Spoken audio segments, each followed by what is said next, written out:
In this video, I'll show you how to fix the GTA 4 bug where only taxis appear everywhere after installing a mod. Check my video description for this site link.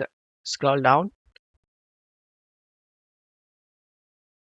After here you can able to see latest patch. Check this link and after download done, check this folder icon. Right click on the downloaded file and select WinRAR and select open with WinRAR.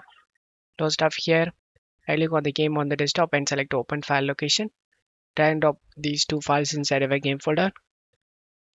Now open the PC and models, CD images, right click on the vehicles.img, select properties, and you just need to copy the size in megabytes. Just copy this and click on OK. Go back to GTA 4 folder, find budgeted.ini and select edit in notepad. Paste the vehicle budget we copied. Remove all comma, then select file and select save option. Once this done, close stuff here and launch the game. Once you are in game, your taxi bug should be fixed, guys. I hope this video helped you. If the video helped you, don't forget to leave a like and subscribe. Thank you.